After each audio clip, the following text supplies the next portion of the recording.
प्रश्न ये उठता है आप लोग की तरफ से कि ज्योतिष शास्त्र में ग्रहों की परिभाषा को बेहतरीन ढंग से बतलाया गया है ऋषि मुनियों द्वारा हजार हजार वर्ष पूर्व। अब बात यह है कि फिर वहां पर यूरेनस, नेपच्यून,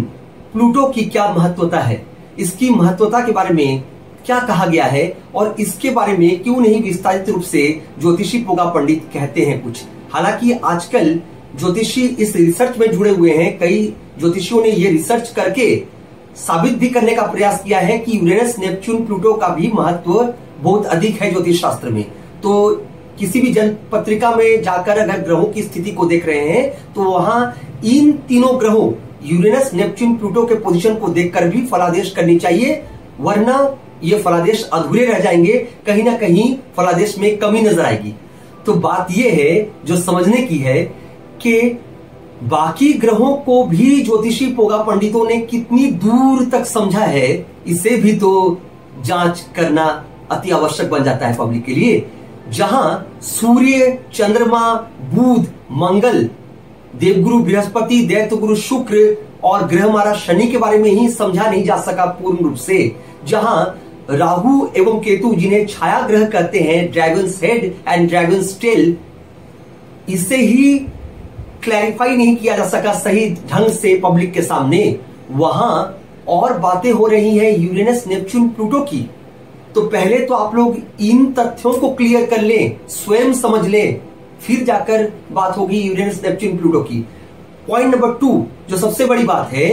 कि ग्रहों की महादशाएं अगर कुल मिलाकर जीवन काल में जोड़ी जाएं तो मनुष्य के जीवन का उतने दिन तक रहना संभव माना जाता है। अगर आप 9 ग्रहों के पोजीशन को जोड़ लें उनके दशाओं के साथ, तो आप स्वयं जोड़ करके हिसाब कर ले क्या योगफल प्राप्त कर रहे हैं। सूर्य की महादशा 6 वर्ष की होती है, चंद्रमा की 10 वर्षों की, ठीक है, वहीं बुध 17 वर्षों की महादशा रखता है, तो मंगल 7 वर्षों की, गुरु की महादशा 16 वर्षों की होती है, तो देवगुरु शुक्र की 20 वर्षों की, ग्रह मारा शनि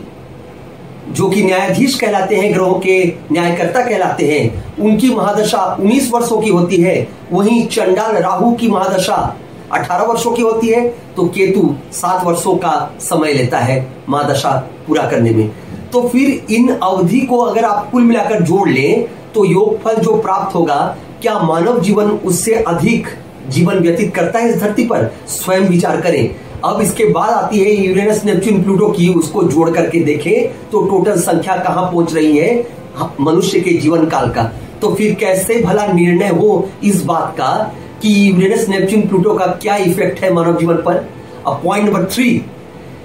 जो ग्रह हैं राहु एवं केतु, जो कि 2 भागों में बांट दिया गया है, क्योंकि समुद्र मंथन में जब राहु छिपे हुए भेष में अमृत पान करने जा रहे थे देवताओं के बीच, कुंभ में जब अमृत पान किया जा रहा था पूर्व भाद्रपद नक्षत्र में, तो फिर राहु छुपे हुए भेष में अमृत पान करते वक्त पकड़े गए,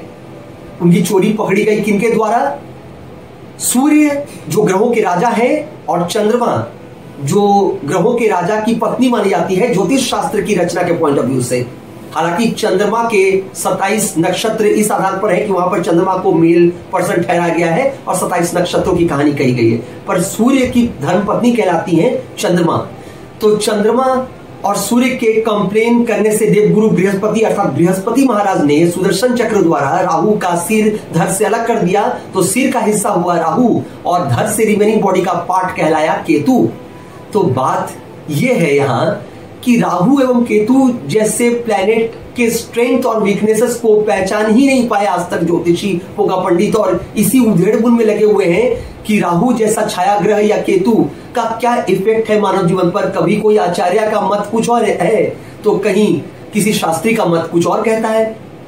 तो कहीं कोई डॉक्टरेट की डिग्री प्राप्त कर चुके हैं तो वो ज्योतिषी पोगा पंडित कुछ और समझाने या बतलाने पर लगे रहते हैं। अर्थात स्वयं ही उनका कॉन्सेप्ट क्लियर नहीं है राहु एवं केतु जैसे शैडो प्लैनेट पर। तो फिर यूरेनस, नेपच्यून, प्लूटो की बात क्या करेंगे? तो इसको और विस्तारित कभी आप लोगों के समक्ष लेकर के आऊंगा, पर मुझे चाहिए कमेंट सेक्शन में आप लोगों के फीडबैक